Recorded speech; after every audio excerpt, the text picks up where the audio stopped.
Safo, bonjour. Bonjour, Nous Jeanne. sommes dans le cadre du festival Quartier du Livre, librairie éphémère, et vous avez beaucoup fait pour ce festival. Et je suis très émue vraiment de parler avec vous, de porter votre voix vers tous les gens qui vous aiment, parce que vous êtes très aimé. Merci en tout cas, ça me touche. Safo, je voulais savoir, aujourd'hui, tout le monde sait combien vous chantez, les belles chansons que vous faites, aussi ce lien que vous faites entre tous les gens de la Méditerranée, parce que c'est très important. Oui, oui. Et cette Méditerranée que nous aimons tous, je suis moi-même de cette Méditerranée, Est en grand péril. est en grand péril. Et cette mer qu'on croit si stable et si belle est une mer dangereuse. Et vous en faites des ressacs merveilleux. Safo, dites-nous un peu votre parcours et tout le reste que nous connaissons, mais on voudrait vous entendre dire. Ben, si vous voulez, bon, moi je suis de l'intérieur des terres, même si je suis très sensible à toute l'histoire de la Méditerranée qui est notre histoire. Je suis de Marrakech, au Maroc, l'intérieur des terres, et je suis juive, berbère, marocaine, espagnole, française. C'est tout ça, comme dirait Michel Serres, on est comme un arlequin fait de lambeaux, et même lorsqu'on a rencontré un Polonais, on a un lambeau de Polonais.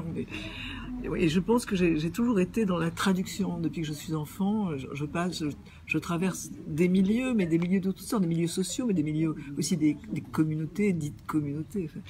Et c'est vrai que je passais d'un lieu à un autre, et il me semblait que les gens s'ignoraient parfois.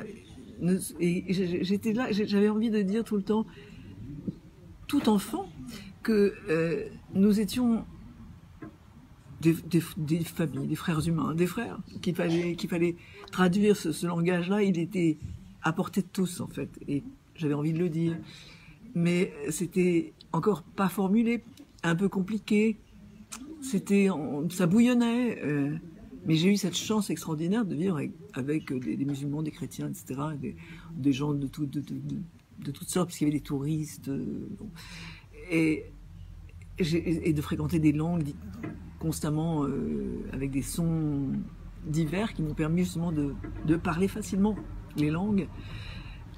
Et donc cette polyglossie, je pense que je l'ai eue à la fois, ça a été mon étendard. Dans ma musique, par exemple, j'ai voulu toujours faire une musique fusionnelle où il y avait à la fois l'Orient, l'Occident, le passé, le présent, le passé occidental ou le passé oriental, et le présent, le très présent, c'est-à-dire des formes électroniques, des choses, je voulais pas faire du folklore, j'avais voulu faire du folklore. Et puis aussi dans les livres. Et puis être polyglotte en art, c'est-à-dire je passais d'un art à un autre. Pour moi, d'ailleurs aujourd'hui dans l'art contemporain, il y a une porosité entre les arts qui est de plus en plus évidente. Mais quand je me souviens quand j'ai commencé à travailler, c'était pas si clair. Il fallait être ceci ou cela. Et en France surtout, il faut être un ouvrier spécialisé, sinon vous n'êtes pas pas sérieux, pas sérieux. Et hier il y avait Charles-Élie Couture, oui, qui lui-même est quelqu'un qui passe comme ça de... On est tombé dans le bras l'un de l'autre alors que on se connaissait presque pas, on s'était croisés de loin. Mais je crois qu'après toutes ces années, on a, sans avoir rien à se dire, on s'est dit « Ah oui, mon frère, ma sœur », tu vois. C'était très tendre.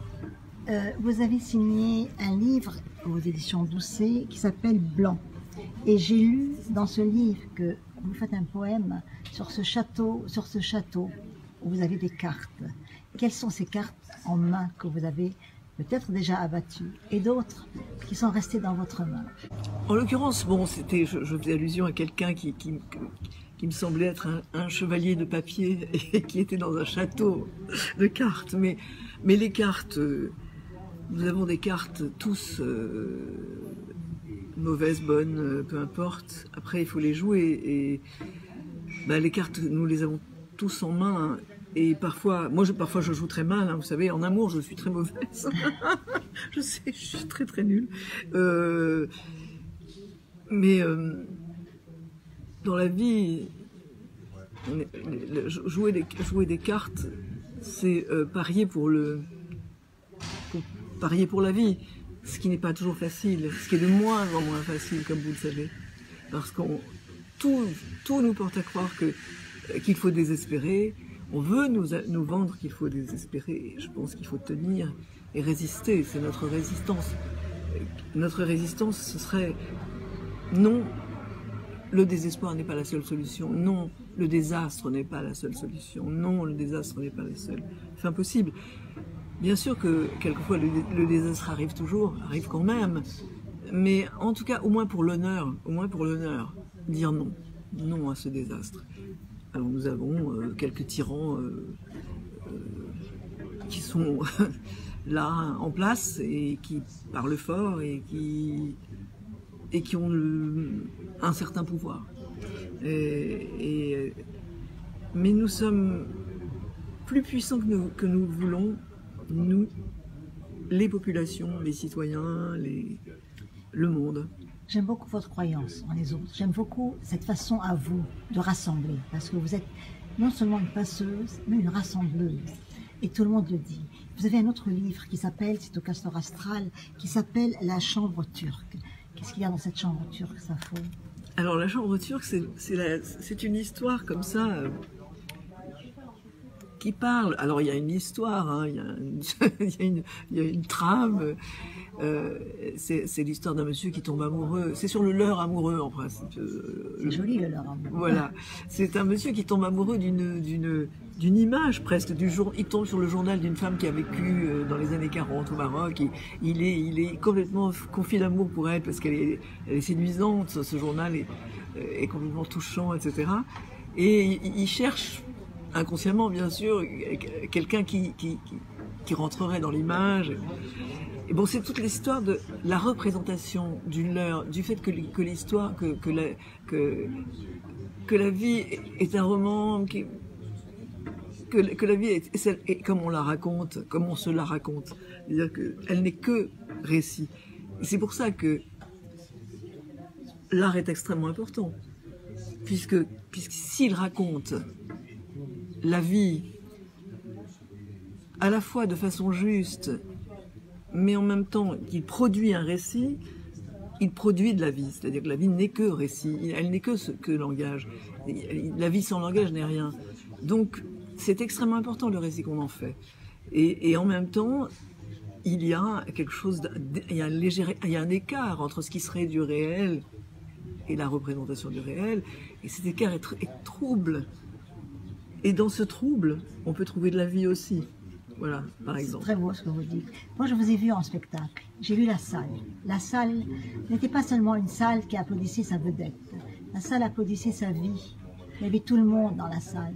Il y a une dame qui était présente qui lui disait « J'ai envie de monter sur scène pour embrasser le bas de sa robe, non pas en prosternation, mais simplement pour lui dire merci. Parce qu'elle chante notre vie, la vie de tout le monde rassemblé dans cette salle et qui était vraiment très ému. » Pour moi, vous êtes magnifique. Mais pour moi, c'est vrai que la salle, c'est fraternel. Il y a une tendresse infinie qui se... Je crois qu'on peut être, en plus, ce qui est magique dans une salle, c'est que des gens peuvent être extrêmement différents, venir de lieux différents, de langages différents, et tout à coup, parce qu'il y a de la musique, qui est un média très puissant, tout à coup, ils vont se sentir frères à ce moment-là. Et ça, c'est très puissant, c'est très fort.